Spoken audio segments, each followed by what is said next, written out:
यूँ तो किसी भी डेमोक्रेसी के अंदर जब तक टैक्सेस या कर वसूले ना जाएं तो ये एक शाश्वत सच है, स्थापित तथ्य है। कोई भी लोकतांत्रिक सरकार जो है वो चल नहीं पाती। आम आदमी पार्टी के संभागीय प्रवक्ता होने के नाते आज मैंने आप सबको इसलिए तकलीफ़ दी है क्योंकि कुछ एक ज्वलंत मुद्दे ऐसे हैं जिन पर मुझे लगता है कि पार्टी का स्टैंड दो टूक और बिल्कुल स्पष्ट होना चाहिए। देखिए, जम्मू कश्मीर एक ऐसा प्रदेश है, ये एक जगविदित बात है जिसका सारा आर्थिक ताना बाना जो है इसके पर्यटन पर मैसर करता था। कश्मीर में जो सूरत हवाल रहे, करीब 3.5 दशकों का जो हमने आतंकवाद का वो स्याह और सुर्ख अंदाज देखा, तो कश्मीर कहीं ना कहीं उस पर्यटन के नक्शे पर हाशिए में जा चला गया।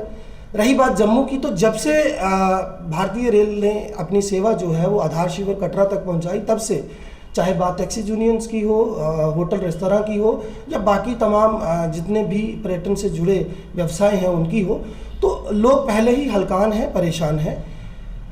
तदोपरांत मरकजी सरकार ने जिस तरीके से जम्मू संभाग में टोल प्लाजास का एक ऐसा ताना बाना खड़ा कर दिया, इस तरीके से शहर को टोल प्लाजास के साथ बांट दिया। देखिए, कर वसूलना जो है, मैंने पहले कहा, वो एक सरकार का एक डेमोक्रेटिक राइट है, लेकिन कर वसूलने का मतलब लोगों की चमड़ी छीलना नहीं होता। तो मैं आज जिस विषय पे बात करना चाहता हूँ उसकी भूमिका में 2-3 बातें बड़ी स्पष्ट करना चाहता हूँ। सबसे पहली बात मैं बात करना चाहूँगा स्रोर टोल प्लाजा की। आप सब इस बात से भली भांति परिचित है कि जब 2014 में सरकार नहीं थी भारतीय जनता पार्टी की, तब तक वहाँ के स्थानीय नेता चंद्र प्रकाश गंगा का मैं जिक्र करना चाहूँगा। वो पहले शख्स थे जिन्होंने स्रोर टोल प्लाजा का विरोध किया और उस टोल प्लाजा को बनने नहीं दिया। फिर विडंबना देखिए, जैसे ही सरकार बनती है भारतीय जनता पार्टी का एक भी नुमाइंदा उस टोल प्लाजा के विरोध में नहीं आता। चलिए, लोगों का विरोध था, वहाँ पे झगड़े भी हुए, बड़ी तरीके की कंट्रोवर्सीज बनी, बावजूद उसके वो टोल प्लाजा वहाँ पर काम करना उसने शुरू कर दिया, ठेका उसका दे दिया गया और वसूली शुरू हो गई। एवज में लोगों को, अगर हम नाही की रूल्स को देखें या जो गाइडलाइंस हैं उनको देखें, तो पहली तो बात यह है कि 60 किलोमीटर की कम से कम दूरी 2 टोल प्लाजास के बीच होनी चाहिए। दूसरी सबसे अहम तरीन बात जो इसमें मायने रखती है, वो डिपेंड करता है कि जिस सड़क के ऊपर जिस तरह का आपने सर्विसेज लोगों को दी है, मसलन अगर उसके ऊपर आप फ्लाईओवर्स बनाते हैं, टनल्स बनाते हैं, जैसे मैं बन टोल की बात करूं, तो उसकी लागत के हिसाब से टोल को तय किया जाता है। आज स्थिति यह है कि स्थानीय लोगों को उनके विरोध के बाद कर से एक छूट जरूर दी गई, लेकिन मैं जुगल किशोर शर्मा का जिक्र करना चाहूँगा और मुझे दुख है, खेद है, मैं असंवैधानिक भाषा का प्रयोग नहीं करना चाहता, लेकिन ये नपुंसक किस्म की सियासी अगुवाई है। जुगल किशोर शर्मा ने आज से 4 महीने पहले स्वांखा मोड़ में एक पुली के उद्घाटन के दौरान ये बात डंके की चोट पर कही, जब लोगों ने उनसे पूछा कि उनके नोटिस में ये आया है कि इस टोल प्लाजा को ठंडी कुई शिफ्ट किया जा रहा है। 2 बातें यहाँ बड़ी गौर करने लायक हैं। सबसे पहली बात, ये जो ठंडी कुई है, अगर हम इसका पिछला इतिहास देखें तो एक वृद्धा थी जयंती देवी के नाम से, जिनके एफर्ट्स निस्वार्थ एफर्ट्स थे, और उस वास्तव में जो कुएं का पानी इतना ठंडा था, वो पानी उस जमाने में जब सराय हुआ करती थी ठंडी कुई, लोगों को पिलाया करती थी। वहां से ठंडी कुई ने एक ऐसा रिप्यूट हासिल किया, चाहे इसके मिष्ठान की बात हो, चाहे लोगों की सब्जी तरकारी की सुविधा की बात हो, या दुकानदारी की बात हो। आज ना ही सिर्फ अपनी कागजी खाना पूर्ति को पूरा करने के लिए स्रोर टोल प्लाजा को शिफ्ट करना चाहता है ठंडी कुई। अब सवाल मेरा आपसे सीधा है, इसमें कोई दो राय नहीं कि जब कोई सड़क बनती है या कोई लेन्स का काम चलता है, जैसे सुनने में आ रहा है कि 16 लेन्स बनने जा रही हैं, तो वो हवा में तो बनेंगी नहीं।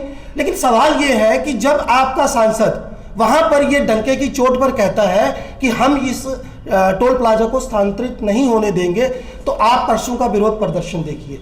इससे बड़ी शर्मनाक बात क्या होगी कि भारतीय जनता पार्टी का लोकल सियासी नुमाइंदा, लोकल सरपंच खुले शब्दों में यह कह रहा है कि अगर भारतीय जनता पार्टी के नेताओं ने अभी भी कोई स्टैंड नहीं लिया तो वो दिन दूर नहीं जब वहां के लोग इनको धक्के मारकर निकाल देंगे। और मैं आपसे सीधे सीधे शब्दों में कहना चाहता हूं कि आम आदमी पार्टी का ये एक इतिहास रहा है कि हमने कभी भी संप्रदाय के नाम पर, धर्म के नाम पर, जाति के नाम पर किसी तरह की कोई सियासत नहीं की। लेकिन ये अंधे को भी दिखाई दे रहा है कि जिस तरह की जाति ये पहले कर चुके हैं, उगाही निरंतर की जा रही है, उसके बावजूद लोगों के हितों को पूरी तरह से दरकिनार करते हुए आज नाही का एक अफसर वहां जाकर कहता है कि हम आप लोगों के यहां निशानदेही कर चुके हैं और ये तमाम दुकानें और तमाम रिहायशी मकान जो हटा दिए जाएंगे। क्या लोगों को कॉन्फिडेंस में लेना जरूरी नहीं था? क्या भारतीय जनता पार्टी के वो नुमाइंदे जो लोगों के हितों की बात करते हैं, डोगरा कल्चर को संरक्षित करने की बात करते हैं, किस बिल में जाकर घुस गए हैं?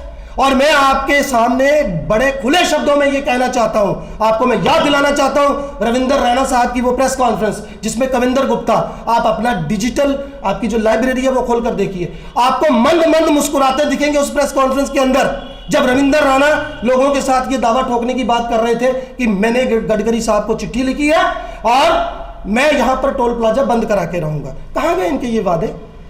हम नहीं कहते कि आप सारे टोल प्लाजा हटा दीजिए, लेकिन कोई सीमा तो तय कीजिए। आज बंद टोल प्लाजा पे अरबों रुपए की उगाही हुई है, कितने साल हो गए इसको बने? जो टोल कम होना चाहिए था वो 125 रुपए से उठ के 200 रुपया चला गया। मैंने पिछले प्रेस कॉन्फ्रेंस में कहा, मैं एक और बड़ी अहम तरीन बात आपसे कहना चाहता हूं, ये लोगों की जिंदगी से जुड़ा मसला है। आज पूरे जम्मू खित्ते में सिर्फ एक हॉस्पिटल है जिसमें सलीके से थोड़ा बहुत इलाज होता है और वो है नारायणा, श्री माता वैष्णो देवी नारायणा अस्पताल।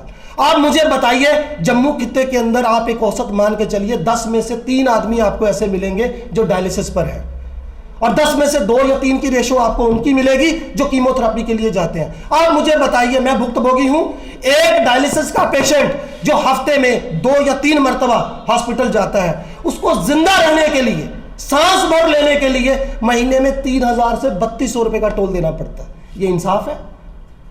क्या किसी भारतीय जनता पार्टी के नुमाइंदे का, जिन्होंने हमेशा डोगरा संस्कृति को बचाने की बात की, हमेशा लोगों के हितों में खड़े होने की बात की, क्या किसी नुमाइंदे ने इतना भी गौर फरमाया कि आज उन्हीं के सरपंच, उन्हीं के पंचायती नुमाइंदे उनके खिलाफ खड़े होकर बगावत पर उतर आए? तो मैं आज आपके माध्यम से ये कहना चाहता हूं कि हमारी पार्टी का एक एक कार्यकर्ता, एक एक नेता आपको उस विरोध प्रदर्शन में दिखाई देगा। और अंत में मैं आपसे 2 बातें और बड़ी साफ करना चाहता हूं। सर्वप्रथम, जैसे मैंने आज से पहले पार्टी लाइन पर बात करते हुए कहा था कि आज डुग्गर समुदाय निरंतर, खासतौर से मैं राजपूत सभा का जिक्र करना चाहूँगा, जिन्होंने महाराजा हरि सिंह की जयंती को लेकर अवकाश की बात की थी। आज कुछ समय पहले जब गवर्नर साहब की तरफ से कमेटी बनाई गई, मैं इसका वेलकम करता हूं, लेकिन एक सवाल भी मैं खड़ा करता हूं जो मैंने उस दिन भी कहा था कि अगर हमें लोगों ने मौका दिया, और आप देखिएगा बहुत जल्द पंजाब के अंदर आपको स्थिति स्पष्ट हो जाएगी और आपको एक विकास की वास्तविक बयार जो है वो देखने को मिलेगी। अगर कभी हमें भविष्य में यहाँ के लोगों ने मौका दिया तो पहले दिन का पहला आदेश, मैं दोबारा कह दूं, पहले दिन का पहला आदेश महाराजा हरि सिंह की जयंती पर अवकाश की होगी। ये पार्टी का स्टैंड है। आज आप सब ने इस कार्यक्रम में शिरकत की।